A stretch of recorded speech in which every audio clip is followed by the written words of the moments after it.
শিলিগুড়ির 40 নম্বর ওয়ার্ডের বাঁশঝাড় মোড়ের কাছে একটি বাড়িতে ভয়াবহ অগ্নিকাণ্ডের ঘটনায় চাঞ্চল্য ছড়ালো। পুড়ে ছাই হয়ে গিয়েছে বাড়ির সমস্ত আসবাবপত্র সহ সমস্ত জিনিসপত্র।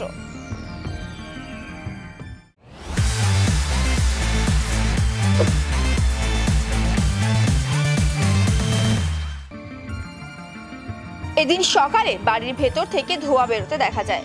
এরপরই আগুনের ঘটনা নজরে আসে। তড়িঘড়ি খবর দেওয়া হয় পুলিশ ও দমকলকে। খবর পেয়ে ঘটনাস্থলে পৌঁছয় দমকল বাহিনী ও আশিঘর ফাঁড়ির পুলিশ। বেশ কিছুক্ষণের চেষ্টায় আগুন নিয়ন্ত্রণে আসে। দমকলের প্রাথমিক অনুমান, শর্ট সার্কিট থেকে এই অগ্নিকাণ্ডের ঘটনা ঘটে থাকতে পারে। গোটা ঘটনার তদন্তে পুলিশ। সেটা তো এখন কনফার্ম বলা যাবে না, কিন্তু প্রাথমিক মনে হচ্ছে শর্ট সার্কিট থেকে, ইলেকট্রিক্যাল শর্ট সার্কিট থেকে এটা হতে পারে। গাড়ি এখান থেকে ধোয়া বেরোচ্ছে, তারপরে এখান থেকে আসলে দেখো শর্ট সার্কিট, ভিতরে ঢোকা যাচ্ছে না।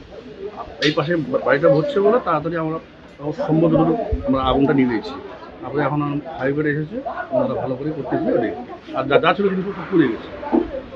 না, ওনারাও দেখেন রাস্তা ছোটো, সব ছোটো, অনেক দূর থেকে আসতে লাগে, তা ওনারা এসেছে, অনেক সাহায্য করেছে। হ্যাঁ, বাড়ির সবাই সেফ আছে। যা ছিল গ্যাস সিলিন্ডার সব বের করে হয়েছে। আমাদের আসলে হচ্ছে ওয়ারিংই মেন, ওয়ারিংটা প্রবলেম ছিল বলে ওয়ারিং না।